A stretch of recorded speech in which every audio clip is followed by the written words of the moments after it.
I have my lettering done just by typing it in on the computer. I print it off and then I trace it onto my paper. I haven't mastered the art of lettering yet. I'm starting off my painting with these yellow flowers.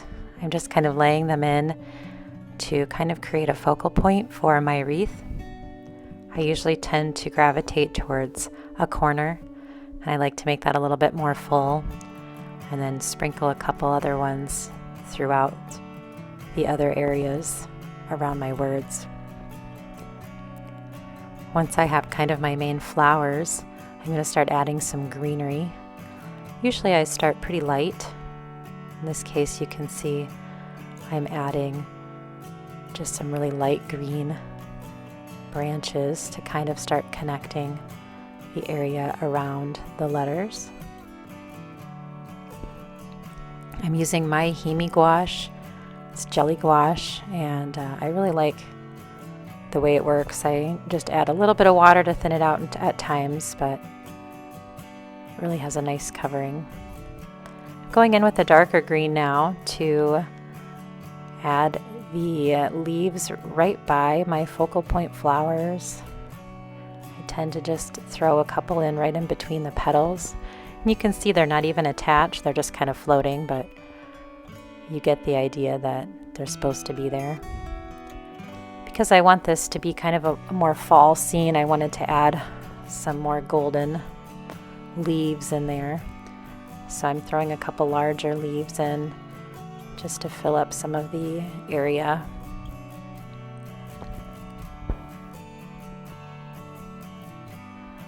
I also am adding some brown in places just to create kind of a darker element. I like to try to have a light shade, a medium shade, and a dark shade of color, regardless of what color it is. It's nice to have kind of the mix. I also, when I do these, try to consider having some small shapes, some medium shapes, and some large shapes. So here I'm just going in with my brush and adding some small shapes as fillers in between some of the leaves. And I'm just dabbing my brush. I'm not even worrying that if they're connected or not, because you'll kind of get the idea that they are just from them being there. Decided to add another color by creating some berries with red. And when I make berries, I usually put them in little clusters. You can see here I'm doing mostly clusters of 3. Berries are also a great way to fill in some spaces that need some filling.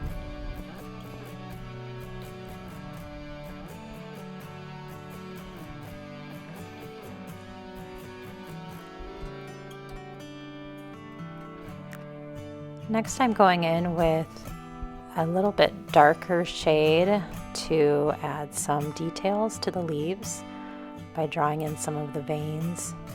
This is another way you can kind of attach the leaves, make them look a little bit closer to the flowers. I also like to have kind of some stick work or branches, real thin ones going out around to kind of fill in some extra spaces. The branches are a really nice texture that can be added with all of the soft flower petals and the leaves. The branch texture can add a lot just visually. I'm adding some dark brown dots in the middle of the flowers. They look kind of like black-eyed Susans, I guess is what I was going for. And then now I'm using a lighter green just to kind of add some details to the inside of my leaves.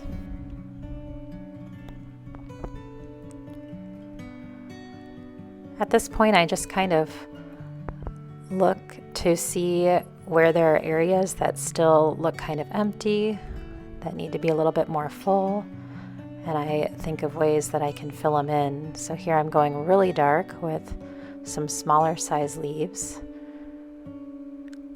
Just looking for spots that don't seem to connect very well, that look a little bit too open. And this can kind of help bind some of those things together and connect them.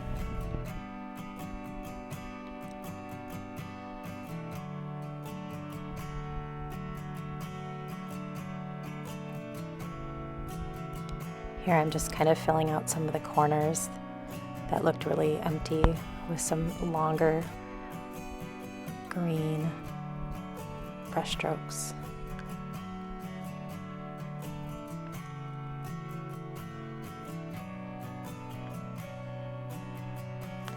I'm adding some dots to the bottom of my little brown areas just to give that some texture. Looking for any other little finishing touches that I can add before I go into the lettering. Brightening up some of the flower petals a little bit with the lighter color of yellow. And now I'm going to move to my marker, my Sharpie, to go back over the letters. Make those nice and neat.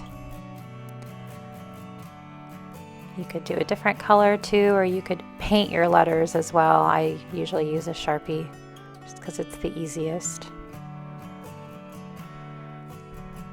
And that is about it. So thank you so much for watching this. I hope you have fun creating some beautiful word art. It's one of the things I find most relaxing, and I love working on these. And of course, to always remember that I am grateful and thankful and so, so blessed.